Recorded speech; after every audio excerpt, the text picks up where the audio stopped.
नमस्कार. महाराष्ट्र योजना कॉर्नरमध्ये आपल्या सर्वांचे स्वागत आहे.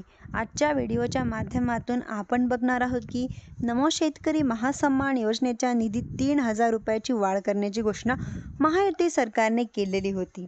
तुम्हाला आठवतच असेल की नागपूरच्या एका कार्यक्रमात PM किसानचा निधी ज्यावेळेस वितरण करण्यात आला त्यावेळेस 19वा हप्त्याचा निधी ज्यावेळी वितरित करण्यात आला होता त्यावेळेस मुख्यमंत्री देवेंद्र फडणवीस यांनी सुद्धा अशी घोषणा केली होती की शेतकऱ्यांना आम्ही नमो PM किसानच्या निधीत 3,000 रुपयाची वाढ करून देणार आहोत आणि त्या संदर्भात लवकरच निर्णय घेणार आहोत, अशी ग्वाही मुख्यमंत्री देवेंद्र फडणवीस यांनी सुद्धा दिली आहे. परंतु वाढीव निधीला त्या निर्णयाला राज्य सरकारने आणखीन काही की पुढाकार घेतलेला नाही आहे. शेतकरी महासन्मान निधी योजनेतील 3,000 रुपये वाढीवरती फुले मारलेली आहे आणि राज्य सरकारची महामागणी भूमिका तरी नेमकी काय आहे?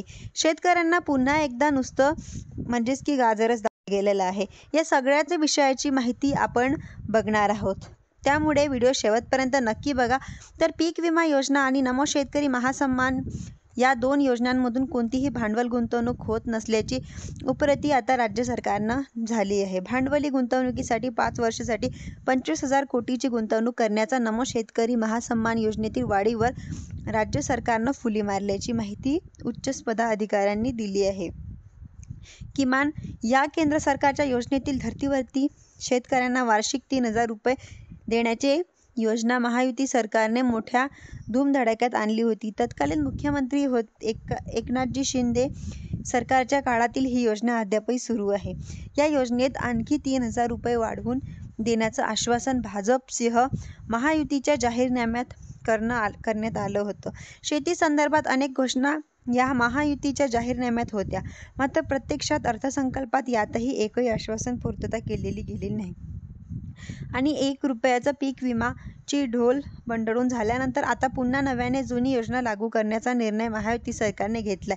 तसंच 1 रुपयाचा पीक विम्यापोटी कंपनी द्यावं लागणार अतिरिक्त हप्ता भांडवली गुंतवणुकीसाठी वळवण्याची उपरती राज्य सरकारला झाली आहे. गेल्या 2 वर्षात पीक विमा कंपन्यांना 6,000 कोटी रुपये अतिरिक्त द्यावे लागले.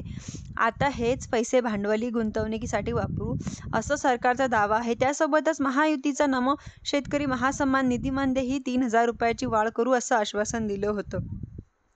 आश्वासनालाही हत्यारला फासला गेला आहे. गुंतवणुकीसाठी गेलेल्या बैठकीत या वाढीव निधीला विरोध करण्यात आल्याची ही रक्कम भांडवली गुंतवणुकीसाठी आपल्या जाणाऱ्या योजनेतून देता येईल.